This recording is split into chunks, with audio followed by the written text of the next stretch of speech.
सलमान खान, देखिए ये सिर्फ एक नाम नहीं है। बिल्कुल नहीं। अगर आप स्रोतों को देखें तो ये एक पहेली है।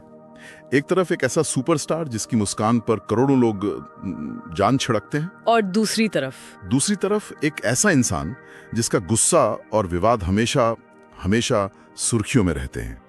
वो भाईजान भी हैं और बैड बॉय भी। और यही पहेली आज हमारी इस पड़ताल का केंद्र है। हमारे पास जो स्रोत हैं वो सिर्फ उनकी फिल्मों की कोई लिस्ट नहीं है। नहीं, वो हमें उस इंसान को समझने की कोशिश करने का मौका देते हैं जो इस स्टारडम के पीछे है। आज हम सलमान खान की जिंदगी की उस पटकथा को पढ़ने की कोशिश करेंगे जो शायद उन्होंने खुद भी पूरी नहीं पढ़ी है।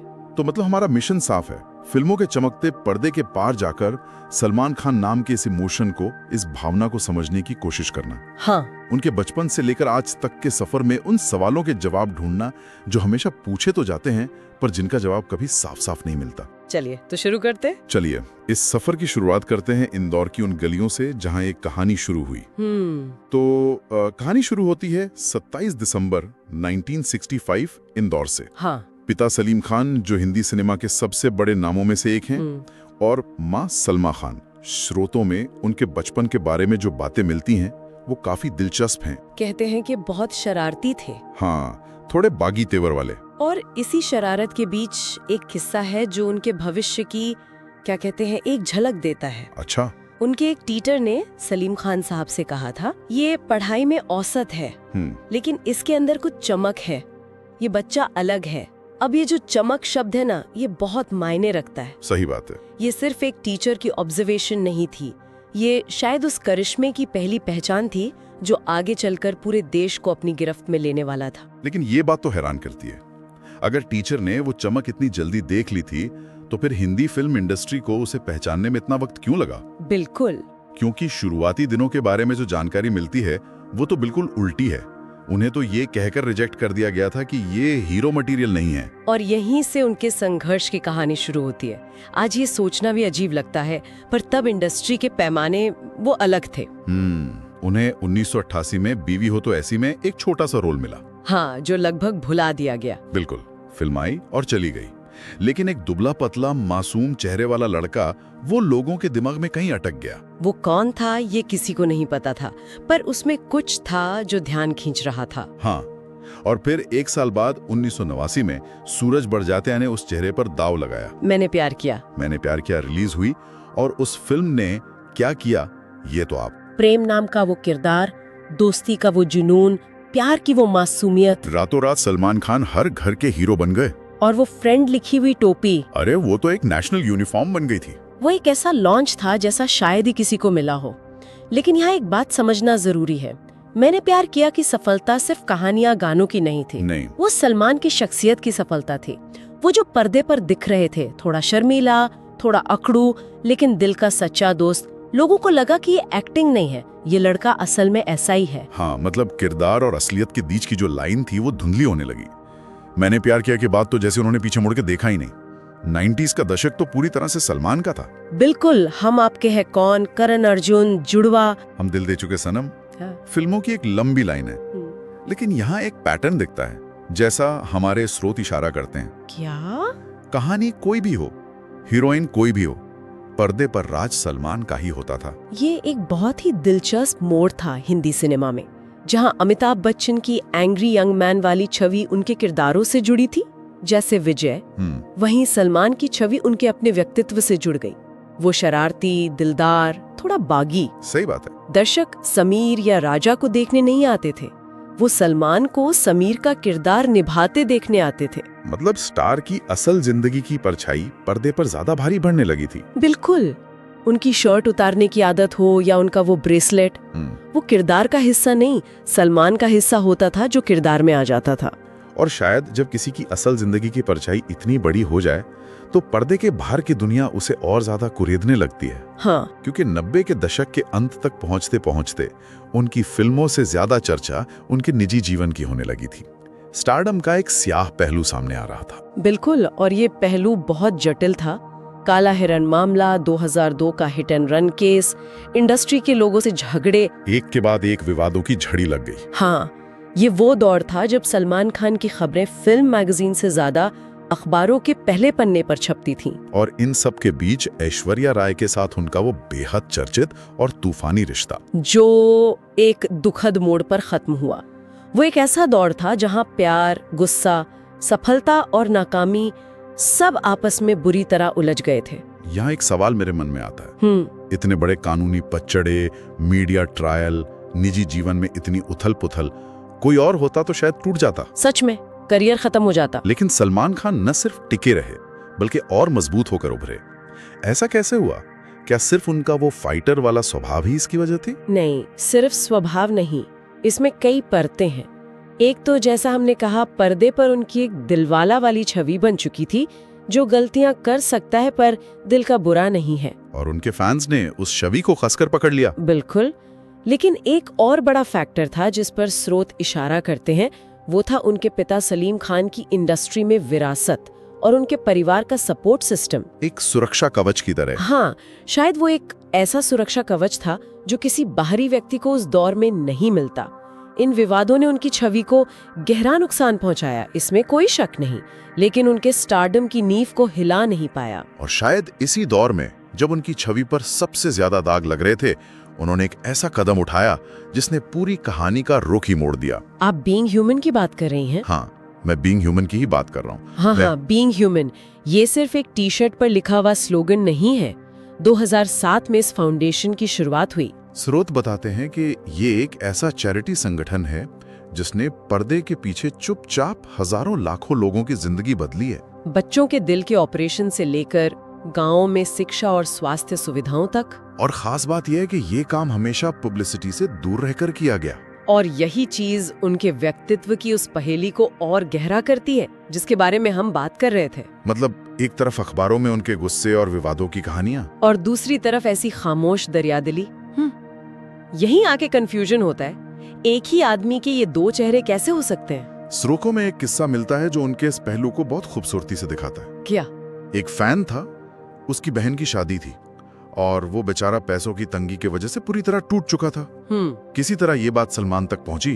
उन्होंने उसे बुलाया, उसकी पूरी कहानी सुनी और फिर चुपचाप उसकी बहन की शादी का सारा खर्चा उठा लिया। अरे वाह! और जब वो फैन उनके पैर छूने लगा तो उन्होंने उसे रोककर सिर्फ इतना कहा, किसी को बताना मत, ये इंसानियत है, पब्लिसिटी नहीं। ये किस्सा उनके भाईजान वाली छवि के सार को पकड़ता है। बिल्कुल। ये बताता है कि क्यों तमाम विवादों के बावजूद लोगों का एक बहुत बड़ा तबका उन्हें आज भी दिल से चाहता है। उनके लिए सलमान एक ऐसे इंसान हैं जो गलतियां करते हैं लेकिन उनका दिल सोने का है। और यही विश्वास उनकी सबसे बड़ी ताकत है। बिल्कुल। लेकिन क्या ये द्वंद इतना सीधा है?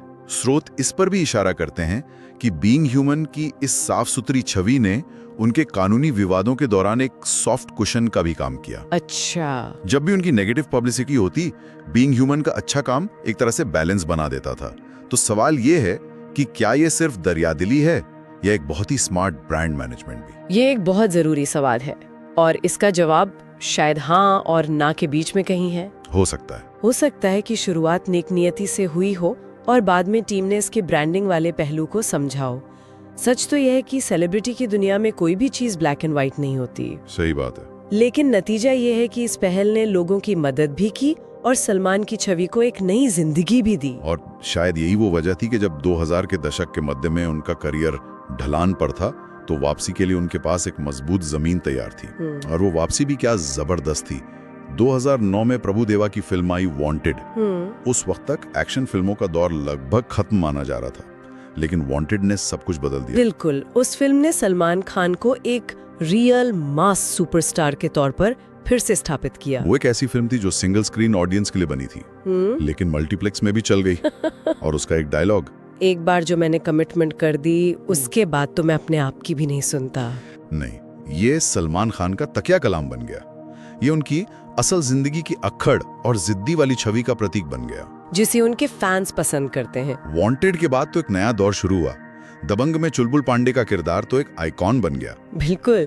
फिर एक था टाइगर, किक, सुल्तान। उन्होंने बॉक्स ऑफिस पर सफलता की गारंटी का दूसरा नाम बनकर दिखाया। लेकिन इस दौर में एक फिल्म ऐसी थी जिसने सबको चौंका दिया। आप बजरंगी भाईजान की बात कर रही हैं? हाँ, एक ऐसा एक्टर जो अपनी भाईगिरी और एक्शन के लिए जाना जाता है, वो अचानक एक ऐसा किरदार निभा रहा है जो बेहद भोला है, सच्चा है और जिसे देखकर रोना आ जाता है। इस फिल्म ने उनकी एक्शन हीरो वाली छवि को तोड़कर एक बहुत ही संवेदनशील एक्टर को बाहर निकाला। और ये फिल्म सफल इसलिए हुई क्योंकि लोगों को उस किरदार में भी असली सलमान की एक झलक दिखी। वो इंसान जो बाहर से सख्त दिखता है लेकिन अंदर से नरम दिल है, जो बच्चों से प्यार करता है, जो दूसरों की मदद के लिए किसी भी हद तक जा सकता है। एक तरह से ये फिल्म उनके बीइंग ह्यूमन वाले पहलू का सिनेमाई रूप थी। बिल्कुल, इसने साबित किया कि सलमान सिर्फ एक्शन से ही नहीं, इमोशन से भी बॉक्स ऑफिस जीत सकते हैं। और इमोशंस की बात करें तो उनकी अपनी जिंदगी भी किसी फिल्मी कहानी से कम नहीं रही, खासकर उनके रिश्तों को लेकर। हाँ, सोमी अली, ऐश्वर्या राय, कैटरीना कैफ, कई नाम जुड़े लेकिन कोई भी कहानी शादी की मंजिल तक नहीं पहुंची। ये उनकी जिंदगी का वो हिस्सा है जो हमेशा एक रहस्य बना रहा। और वो इस रहस्य को बनाए रखना पसंद भी करते हैं। मीडिया उनसे सालों से एक ही सवाल पूछता है, आप शादी कब करेंगे? और उनका जवाब हमेशा एक रहस्यमय मुस्कान के साथ आता है, जब होनी होगी हो जाएगी, आपको क्यों बताऊं। वो मुस्कान बहुत कुछ कहती भी है और बहुत कुछ छुपाती भी है। शायद ये उनकी जिंदगी की वो एक अधूरी कहानी है जिसका अंत वो दुनिया को नहीं, सिर्फ खुद को बताना चाहते हैं। तो अगर हम इस पूरी चर्चा को समेटें तो एक बात साफ उभर कर आती है। जैसा कि एक स्रोत में लिखा है, सलमान खान सिर्फ एक एक्टर नहीं है, वो एक संस्कृति है, एक भावना है। सही बात है। वो सिर्फ फिल्में नहीं बेचते, वो एक एहसास बेचते हैं, भरोसे का, अपनेपन का, एक बड़े भाई का जो हमेशा साथ खड़ा रहेगा। उनकी शख्सियत की सबसे खास बात यही है, चाहे कितनी भी आलोचना हो, कितने भी विवाद हो, वो वहाँ भी डटे मिलते हैं जहाँ दूसरे सितारे अक्सर पीछे हट जाते हैं। वो अपने फैंस से एक सीधा, अनफिल्टर्ड रिश्ता रखते हैं। बिल्कुल, वो जानते हैं कि मीडिया चाहे कुछ भी लिखे, उनका फैन बेस उनके साथ खड़ा रहेगा और यही रिश्ता उन्हें हर तूफान से बचा ले जाता है। अगर उनकी जिंदगी की इस पूरी पटकथा से दो बड़े सबक निकालने हों तो वो क्या होंगे? मुझे लगता है पहला सबक तो ये है कि सफलता अपने साथ सिर्फ चमक ही नहीं, गहरा अंधेरा भी लाती है। सलमान की जिंदगी इसका सबसे बड़ा उदाहरण है। उन्होंने स्टारडम की ऊंचाइयों को भी छुआ है और विवादों की गहराइयों को भी नापा है। ये दिखाता है कि टॉप पर बने रहने की कीमत क्या होती है। और दूसरा और शायद सबसे जरूरी सबक यह है कि सुपरस्टार बनना शायद फिर भी आसान हो, पर एक इंसान बने रहना बहुत मुश्किल है। हाँ। सलमान की कहानी इन दोनों किरदारों को एक साथ निभाने की एक अथक कोशिश की कहानी है।